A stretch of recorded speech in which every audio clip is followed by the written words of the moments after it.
Hey everybody, this is part two, PWL Memories here. You know, I've been here not the longest, but close to the longest here, most active. A lot of people have asked me why I've put over so many guys. Why did I do what Dwight asked me to do? Um, the funny thing is, when I started putting people over, Dwight didn't know about it. Ethan was the first guy I put over. And it's because I always saw the bigger picture of PWL. Um, why be the face of the company when you can make many faces of the company? And I've done that. I feel I've done that. I mentored Ethan, made him the greatest world champion in PWL history. I mentored Justin, who I think will one day be the greatest competitor in PWL history. I mentored DJB, the greatest British wrestler, first British world champion in history. Don't forget it.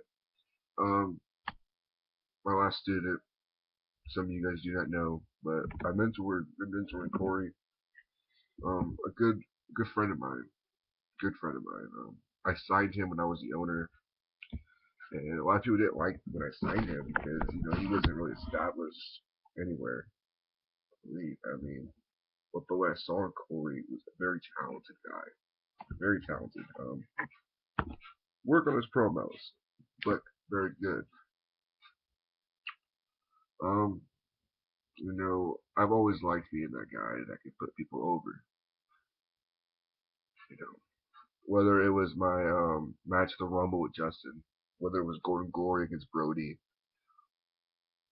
you know, I've always liked that I could put people over. And the other thing is, people talk about my changing gimmicks. When I first debuted, I was not the crazy. I didn't have a crazy gimmick. I was Mr. One in a Million. I was that heel that just said what was on my mind, and I've always been that way. For those who do not know me that well, um, Mr. One in a Million is really just a high amp version of who I really am. I'm outspoken. I really will say what's on my mind. I don't care if you like it or not. I've always been that way around things that happen to PWL. A lot of people say that I don't stand up to Dwight, and in fact, I was the first person to stand up to Dwight. Um, I've always called myself the original rebel because I was. I had two things that people liked. I was different, and then I went to the whole crazy gimmick, the whole insane shit I did. Um, which that was me when I first started doing it. I was trying to be different, and that's what it was, me being different. Which I wish more PW guys would put more of an effort into being different. I really have to emphasize that. Don't care what people are going to think about your promo. Just do it. Don't care what they think, because somebody's going to complain about something here. They complain about your promo. Just smile, enjoy it. You need haters. I've had a lot of haters in my career. Whether it's my beef with Miguel or DSD not liking that my crazy gimmick is more over than he ever was, and DSD knew that for a fact. Not dissing on you, DSD, because you are very creative and you're very entertaining.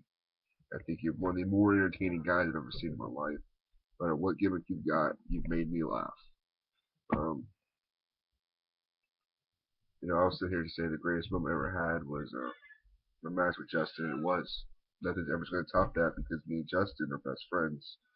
And being able to put him over in a world title match at a big pay per view meant a lot to me. That he would ask for that match. It was my first world title match. A lot of people say I'm deserving of more world title shots. And, I'm not about that. I'm not about winning world titles. I'm about making moments, and that's what I've done my whole career. Whether it was the power couple with me and Missy, whether it was her taking all the roster in the ring and me attacking her when the lights went off, whether it was taking the screwdriver in my head, whether it was painting my face up, whether it was me talking very silent and then yelling right away with the whisper screams, whether It was my cult-like mentality. Me speaking the truth. I always made you wonder what was gonna happen next. Um, Me leaving PWL, I'll never be gone. I'll always be around to help people. Um, but after my appreciation show, I'm going for more backstage role in the company. Dwight knows more about that. Um, when I eventually come back, you guys will learn more about what I'm doing. I will still be doing the PW Insight every pay-per-view. Money in the Bank next one should be a good one. I know all of you will perform really well. Almost 2 years, isn't it? It's close to it, at least. I lost count. Actually, for glory. Um, I want to thank Brody. I will still say the greatest rivalry in PWL history. It's my biased opinion. I'm not gonna lie. Me and Brody, how it came about, it's funny. It wasn't something planned. It was last minute. I was originally wanting to face Ethan at Golden Glory, but he faced Marcel. So me and Brody could work a program and put him over at Golden Glory. I won the first blood match, of course. I'm better. You don't know that.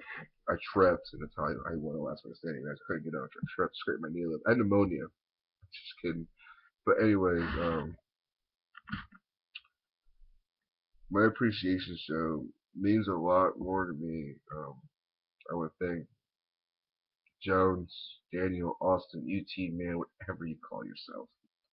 I want to thank Justin for doing this for me. I want to thank everybody that really gave me a chance at PWL. I would say I am many of you probably thought I was actually crazy when I did those gimmicks. But this is me speaking from the heart. Um, but I'm just gonna say that whether I was the Black Sabbath or I was the man who personified greatness, just know I always did it to entertain everybody.